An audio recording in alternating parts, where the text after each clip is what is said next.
Hello and a very warm welcome to this edition of the Ponsonby and Massie podcast. And today we're out of Glasgow, we're back in Edinburgh, we're at Bute House, of course, which is the official residence of the First Minister for Scotland, and I'm absolutely delighted to say that our special guest today is John Swinney. Mr. Swinney, welcome indeed to the podcast. Good afternoon, Bernard. Good afternoon, Alex. Welcome to Bute House. Now we want to talk about your, not the politics, we'll get to the business of the government's record, the run up to 26, all that kind of stuff. But let's sort of start with John Swinney forming his political philosophy, because at a very absurdly young age, you gave up sex, drugs and rock and roll to be National Secretary of the SNP. Why politics at such a young age? I'd always been interested in politics. I was essentially my kind of formative early teenage years. There was a very vibrant debate about whether there should be a Scottish Assembly, mid-70s. And I followed all that. I was interested in politics in general. I was looking at, we were a household that received the Scotsman newspaper, so we were reading about politics and public life all the time in the paper that came into the house. When the Scotsman would come in, I'd annoy my dad by reading bits of it before he got the paper in the morning and all these kind of things. And I was following that debate closely. And as we got to 1979, there was a referendum about a Scottish Assembly. There was enough votes for the yes side to win, but not by enough to pass the 40% rule. And I remember coming home from school on the Friday, the day of the results coming out, and my mum saying to me, I don't think your side's going to win. And I remember going back to school, I was at lunchtime on the Friday, and I remember going back to school that afternoon feeling very disappointed. There was then a general election, which was deeply damaging for the SNP. And I came to the conclusion that, well, if you're interested in this issue, you should do something about it. And I joined the SNP. And years later, when I was party secretary, one of the office staff was going through the old correspondence that was always sort of packaged up and sent to the National Library. I came across, or it was given to me, the letter that I'd sent to the SNP in 1979 asking to join the party. And I now have that letter, which goes alongside the letter which I received back saying, you're very welcome. So what turned my head was the whole idea of Scottish self-government. That was what interested me in that's what got me involved in politics all those years ago.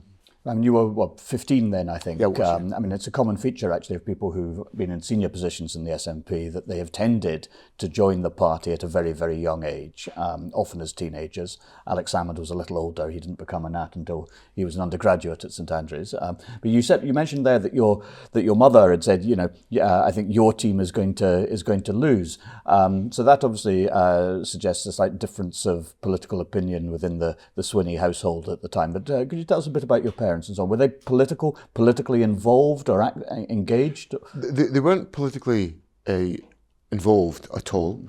We were a Scotsman reading household. Well, I mean, that's quite rare these days, but back then was very common. It was common. And also, the Scotsman at that time was an incredible paper of regard and reputation, and supportive of the concept of Scottish self-government, not of independence, but certainly of a Scottish Assembly within the United Kingdom. So the prevailing tone of the paper was supportive towards that, and that was the paper that came into the House.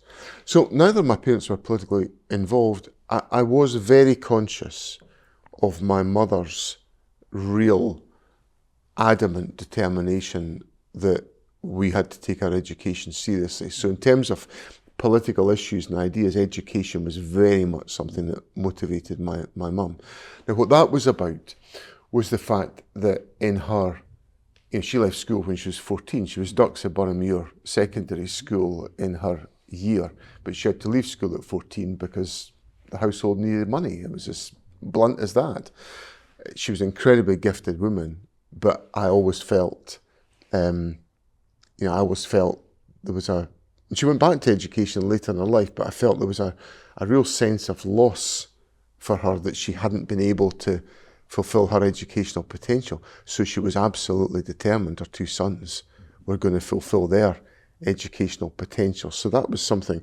She was a great admirer of the comprehensive education system brought in by the Wilson government.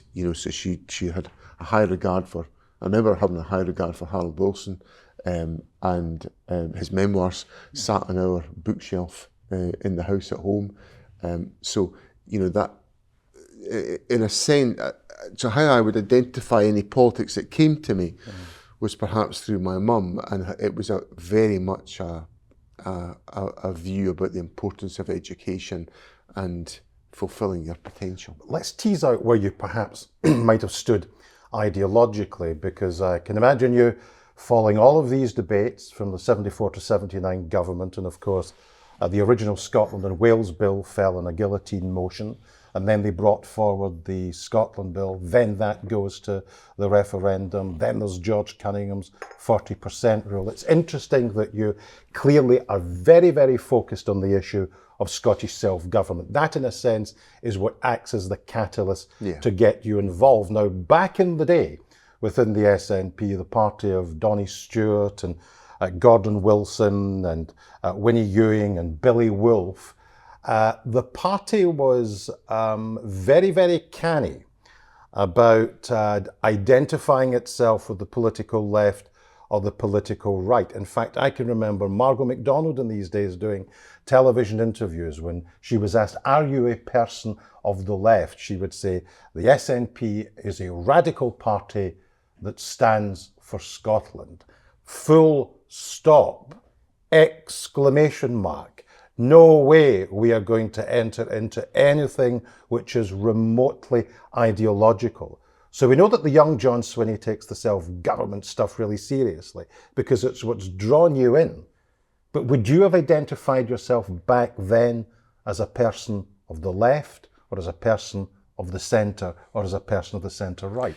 I would have, on that great debate that was going on in the SNP at that time, I wasn't much tempted by it because I thought it was a debate that essentially brought division and conflict into the SNP. So that period, which you know well, Bernard, was not a happy period for the SNP. So I would have viewed that period as a very divisive period for the SNP. So I wasn't much interested in the kind of whole 79 group thing because I thought it brought division. Philosophically, I would consider myself to be, and I don't think I've really changed much over time, as probably a bit of a social democrat. That's how I would describe myself. I am off the centre left. That is where I am. And I don't really think I've shifted from that fundamental view throughout that period, to be honest. But if you considering all your long years of involvement with the party, involvement in public life now and so on, you have always been a man of the SNP, absolutely fine, obviously. And so, but what issues, if any, have there been that you have changed your mind on? I think I was reflecting on this in a discussion I was having just the other day, where I think my experience as Education Secretary gave me a much sharper impression of the corrosive effect of poverty in a way that I was Education Secretary 2016 to 2021, and I think I became more and more concerned about the corrosive effect on poverty in our society as a result of that experience than I had been at any other period of my political life. Now, I saw poverty up close in my school education. I went to Forster High School in the outskirts of Edinburgh. It had a pretty challenging catchment area. I wasn't born into affluence. I was born into a hard-working household, but we didn't have a lot of money. When I went to Forster High School, I rubbed shoulders with other boys who were from families that lived in a lot of poverty. And so I was conscious of the effect of poverty. And I think what probably changed me politically in my experiences was then seeing that again up close. There's large parts of my life where child poverty had declined significantly. The achievements of the Blair and Brown government, the first decade of this century, really made an impact on eroding levels of child poverty in our society.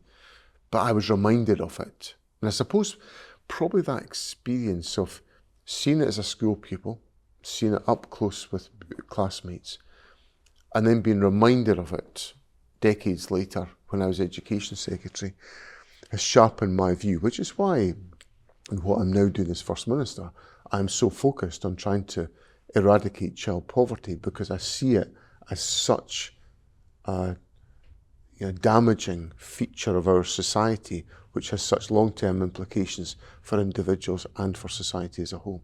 Most politicians who identify as social democrats would say that they believe that the role of the state is to be an enabler in order to create the conditions where kids in particular are not in poverty and are allowed to fulfill their life's ambitions. Where a social democrat who is in the Labour Party, as opposed to a social democrat who's in the SNP, obviously part company is to what extent the constitutional question is important for unlocking the end game of a more socially just society. So let me ask you the question, given that even back then, although you deplored the factionalism of the early 80s, you weren't much attracted by the 79 group, but the legacy, in a sense, of the 79 group is that it grafts on to the SNP, right, a social democratic philosophy, which you broadly will sign up to. Of course, on the issue of self-government, you can believe that it is more democratic, that it is more likely to align the priorities of the government with the priorities of the people who vote for it. But of course, overarching all of that is whether or not you can pay for social democracy. And let me ask you this. You clearly believe that you are more likely to get a more socially just society if an independent Scotland has control over all of the levers in terms of fiscal powers. Would you still be a nationalist if you thought that by voting for independence, Scotland would be worse off? I've never really thought of the argument in that fashion, but fundamentally I believe in the principle of self-government. I think the people that live in this country are the people best equipped to decide on the future of the country. So that's my fundamental philosophical position. And I think from the opportunities that come from independence, there is the capacity and the potential to improve the life chances of individuals. And I think if I look at, we've used the powers of devolution, I think, very effectively to enhance the economic performance of Scotland. But I think there's a lot more that could be done with the powers of independence, which therefore generates more wealth, it generates more revenue, it enables you to invest more in the fabric of the state and of society. So I think those opportunities become available when you become an independent country.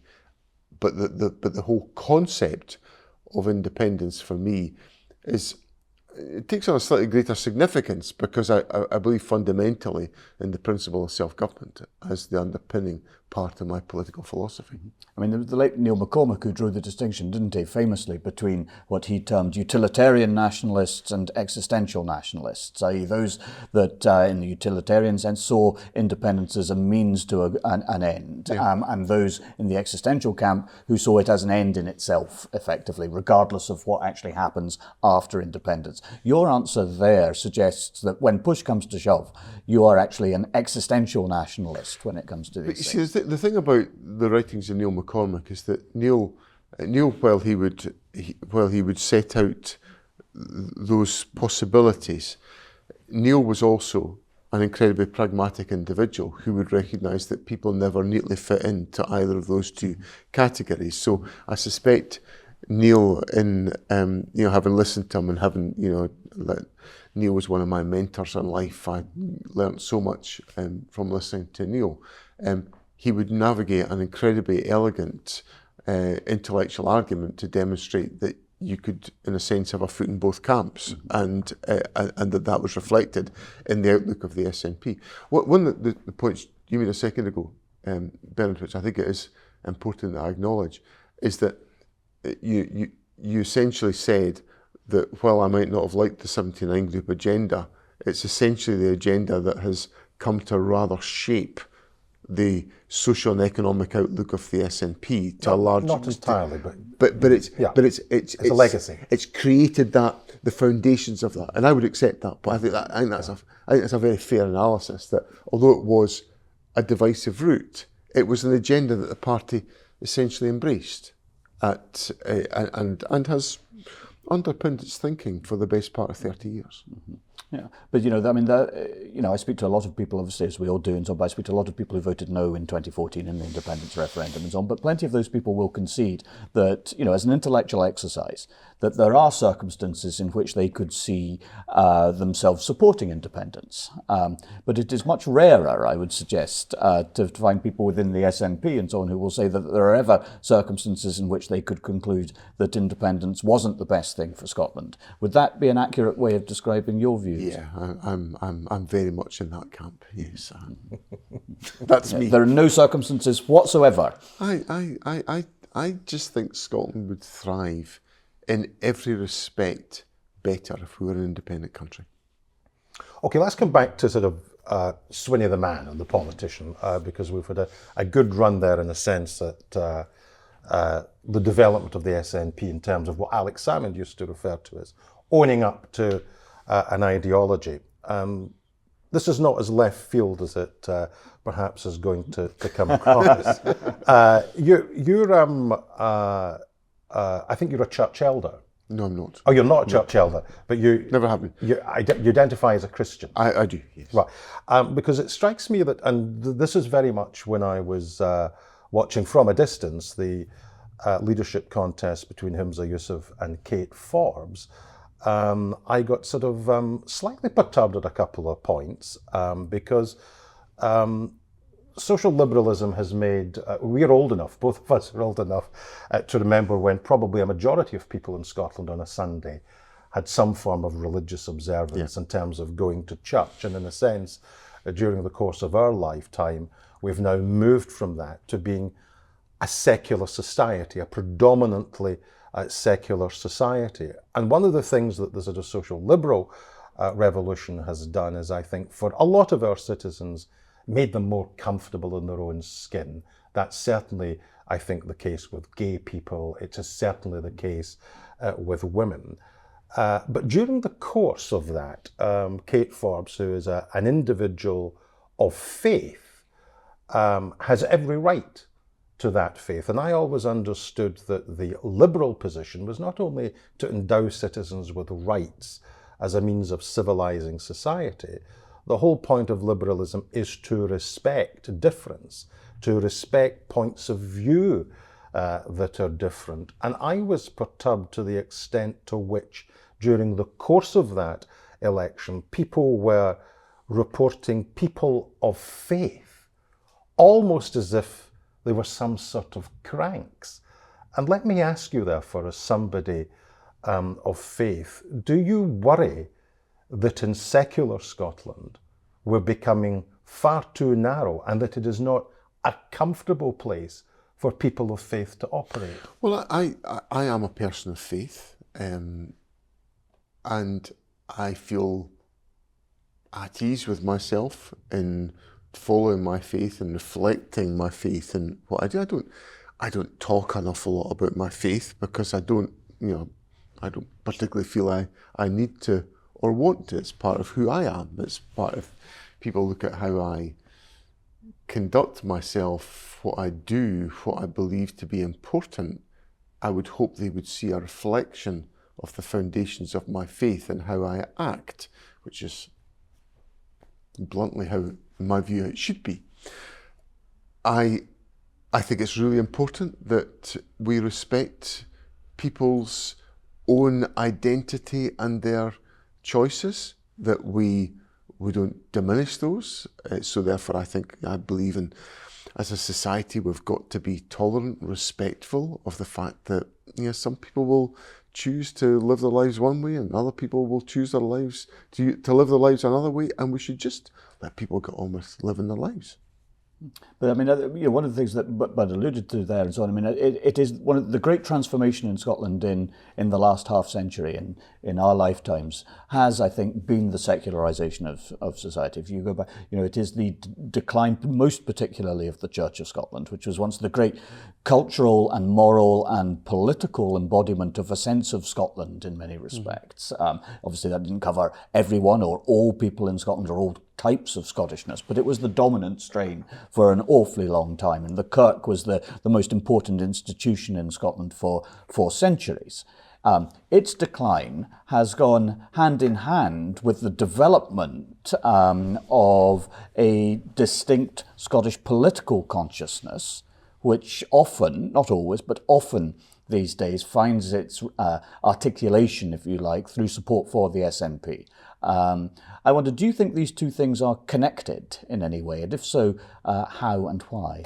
I don't think there's a direct connection between them. I think society, of course, has changed in front of our eyes. Like it's just been through my lifetime, the degree and the pace of change has been enormous, and there have been so many changes for the better. If I think about how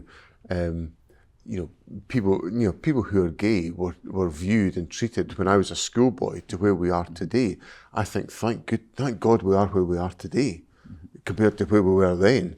So there's been such changes in society, which I don't think they've just been about the political journey. I think they've been the change in society in general. I think one thing, which I suspect might be material to the significance of the role of the Church of Scotland in society, has been the fact that,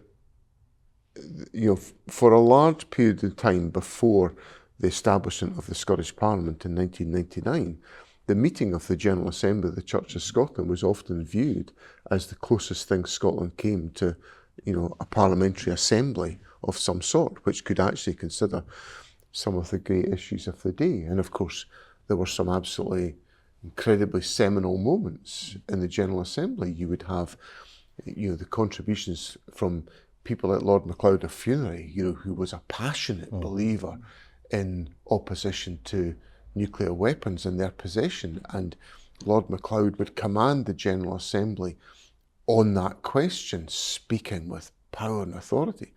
And then you would have the seminal moment of Mrs. Thatcher turning up and lecturing the Church of Scotland about there being no such thing as society, and getting a pretty frosty reception. I get from the General where Assembly. you come from in terms of the way in which you answered my question, because I think it's the way in which most politicians in the UK answer the question when there's an issue of faith. I think Alistair Campbell used to whisper into Blair's ear, "We don't do God," and all of that. But let me just, and I don't want to get sidetracked or bogged down on it, but I think it is quite an important thing, because my point is, and you've made the point, that a lot of socially liberal stuff has been absolutely central to defining the kind of Scotland that we have today. And citizens within it feel a sense of belonging and not a sense of being marginalised. The reason I ask the question, and hands up, I'm a fully paid up agnostic, an utterly fully paid up agnostic. People of faith, whom I know, feel ever so slightly under attack. They don't feel comfortable about speaking out. And I think one of the reasons at the level of whether they worship in Scotland on a Sunday or indeed other days of the week, is that they look at the body politic, and that there are people there who are people of faith. What's wrong with saying where your faith impacts in terms of your overall view of the world? I do believe that it would help people who worship and who pray and for whom God is important, not to feel as marginalised as they do. It's an interesting point, Bernard, and I just generally, I suppose, I just speak for myself, that although I have a very deep personal Christian faith, I live it out. I live it out in how I act what I believe to be important, what I think to be the issues that need to be addressed, and crucially about how I should interact and relate to with others. And now, I'm very comfortable airing this with you, so it doesn't cause me any discomfort whatsoever to have this conversation. So in the sense, to address your point about, people of faith wanting to hear perhaps more from the First Minister of Scotland, who is a man of faith, about his faith, I'd be perfectly happy to talk about that. I suppose I don't opt to go onto a podium to do so. I have found myself at times, I have reflected, and there's probably more in my period, or I've articulated more about my faith in the relatively short period that I've been the First Minister than I have in any of the preceding 20 or 30 years, to be honest. Because I suppose the holding of this office enables me to shape more of the thinking of the country, enables me to perhaps signal to people that they should feel comfortable, whether they are people of faith or not of faith, and should feel comfortable to feel those sentiments within our society. So, perhaps there is more that I could and should do to articulate that. So what does Jesus Christ mean to you personally then? What it means to me is the love of others, the love and service of others. That's what my Christian faith means to me, that you should do unto others as you would have done unto yourself, which in a sense drives my philosophy of ensuring that I improve the life chances and the experience of people in our society, and also that I treat people with respect, with care, and with affection in all the decisions that I take. A moment ago you referenced Margaret Thatcher's famous speech to the General Assembly of the Church of Scotland, remembered as the Sermon on the Mount, in which she made the point, and she was much criticised for this, about the parable of the Good Samaritan, that the Good Samaritan's good intentions were excellent and would be shared by many people and so on. But what really mattered and what distinguished the Good Samaritan from others with similarly good intentions was that he had means. He had means to actually support and offer tangible support. And she was much criticised for this as a sort of inclination to selfishness or red in tooth and claw capitalism. But there is a point there, is there not? And indeed, the Church of Scotland has not always been a particularly anti-capitalist institution. But your missions in government include a focus on eradicating child poverty, which is, I think, admirable. And most, there are very few votes in campaigning around the country saying we're in favour of child poverty and we'd like to have more of it. Well, there's lots of actions that Mrs. Thatcher took that enabled the spread of poverty extensively in our society. So, she might not have she might not have advertised it on the tin, but she certainly delivered it in practice. But the other great mission of your government is economic growth. Now, what happens when measures are taken when these two things collide? Which do you choose? Well, you've got to operate those objectives in harmony. That's what the art of government is all about. You've got to make sure. Like there's four principal themes to my policy agenda: the eradication of child poverty, increasing economic growth, making a safe transition to net zero, and improving our public services. I view these as four interlinked themes. We need to generate the wealth to enable us to improve our public services and to invest in measures to tackle child poverty, or to make the transition to net zero, from which we can generate economic wealth and economic opportunities. So what I've constructed is a programme which is complementary, which is indivisible, which enables us to improve the lives of people in Scotland by drawing those four themes together. What I would contend, if you want to get me onto analysing Mrs. Thatcher's Sermon on the Mount, I'm fully subscribe to the analysis of that as a really contorted attempt to use scriptures to justify a selfish agenda, and I think it's done us enormous damage as a society. Well, let's move on a bit because we're having this chat in the splendid setting of Bute House, where you're here as First Minister. This perhaps was not something which you had planned for yourself, and it probably shows you how little I actually know about politics or predicting what people were going to do. Because during the time when Humza Yousaf was the resident here, I would have probably said, and of course even today we hear more people standing down in 2026 from the Scottish Parliament, I would have probably said, some politicians say that they're family men or family women, and some of them are, and some of them sometimes just use it because it's the right thing to say. I would have said that in the case of John Swinney, that is absolutely true. And not only that, I probably would have said John Swinney is so much of a family man that I doubt that he will fight in 2026. But events, dear boy, events. So what I want to ask you, because I really would have thought he'll come under the most enormous pressure to stand. He will really, now is the time for all good men, but one good man in particular to come to the aid of the party. Just tell us, how difficult, was that an easy decision to take in the end? Because I would have thought you would have wrestled with that.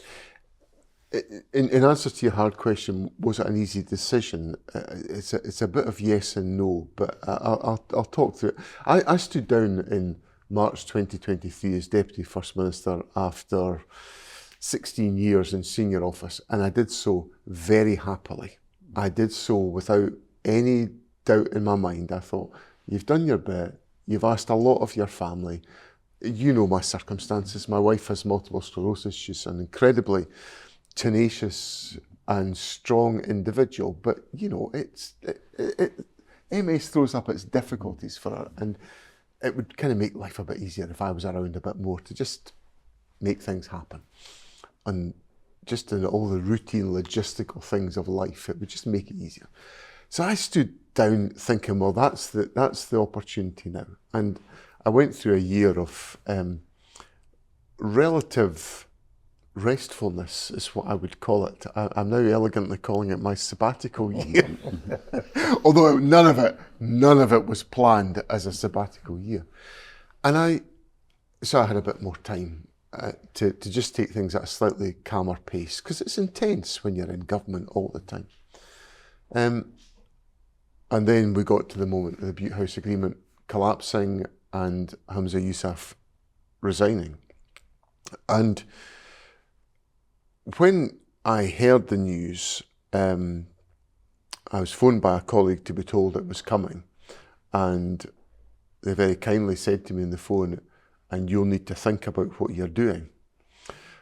And up until that moment, you know, I was absolutely, you know, closed to standing. I had no intention of doing so. I think that I was adjusting to a quieter life, so that was beginning to emerge. Had the possibility of standing down in 2026 crossed your mind? Of course, yes, of course, yeah. I was actively thinking about whether that would be the case or not. And I then went from sort of a rather kind of gentle pace to 100 miles an hour in the space of about 15 minutes, because I then was deluged with colleagues from all shades of opinion in the party saying to us, we are facing such a moment of peril, we appeal to you to and encourage you to stand. Now, I got a phone call from one of my colleagues, someone very precious to me, and they phoned me up in the morning that Humza Yousaf resigned and said, you know, I hate to make this phone call to you, but I can't live with myself if I don't make it, and suggested that I should stand. And I said, well, I'm thinking about it. And they burst into tears and said to me, the very prospect that you're even contemplating this, as, you know, I'm weeping. But I couldn't just say, yeah, fine, on we go. Because I had to address the issues that about, well, how would we manage as a family? Because I'd seen 2 First Ministers up close. I got a fair idea of what it was like. So I had to be certain that I couldn't just take a selfish decision about me becoming First Minister. I had to be conscious of what was going to be the implications for particularly Elizabeth and Matthew.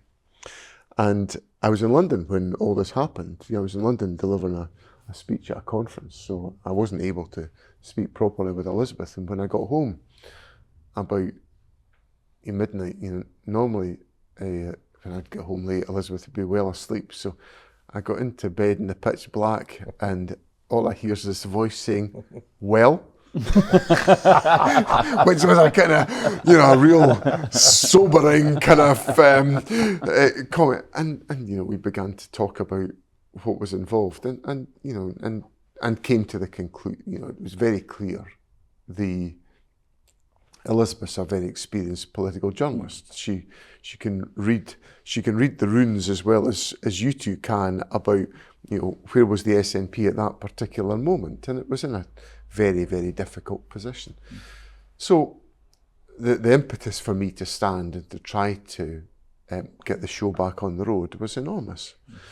And we wrestled with it, we talked it all through, we were helped by a lot of goodwill from friends who said they would help us out, because Matthew's 14, he's got a very busy sporting life. I was at that stage, before becoming First Minister, I was taking him to lots of sporting things at night and configuring my week to drive him around. I'm the only driver in the house nowadays. And friends essentially kind of made it possible for me to be sure that Matthew wasn't going to lose out from any of the opportunities I want him to have. And we just came to the conclusion, well, this is probably doable. Now, having said all that, yes, the role is demanding, and it takes me away from home a lot, and it keeps us apart a lot. The role also brings us together in certain situations where we go to things, where we spend time together. We've got the privilege of spending time together in this house. We here at the weekend. I had different events on and different occasions, and Elizabeth and Matthew were with me. And we go to events because I'm First Minister, and we go there together, and I make no apology for it. I know sometimes there's a bit of a hullabaloo about taking members of your family to particular occasions. I make no apology for it, because if I didn't do that, I'd hardly see them. And so there are many challenges in the office and many implications for us as a family, but there's also some really special joy that comes with it too. Just quickly, do you think Humza was right to collapse the Bute House agreement and throw the Greens out of government? Well, it kind of happened. So it happened. And we've just got to get on with what's there in the aftermath. But I think the crucial thing for me, Alec, is that if I go back to that period, which was really, really difficult, and I feared for the stability of the government, I feared actually for the survival of the SNP, to be honest, because I thought things were in such a bad place. Nobody would have given any prospect that within 9 months we'd have members of the Green Party voting for our budget, as well as members of the Liberal Democrats voting for the budget. So part of what I've tried to do is to rebuild relationships in the Scottish Parliament, and with the assistance of Shona Robison, who is, much to my regret, deciding to stand down from Parliament, we've managed to repair quite a lot of relationships and get government back into a better place. Well, we now want to come on to talk about the record of your administration, the run-up to 2026, which is going to be genuinely fascinating, the challenges that you, the party and the government will face. But for this episode of the Ponsonby and Massie podcast, it's goodbye from me. It's goodbye from me.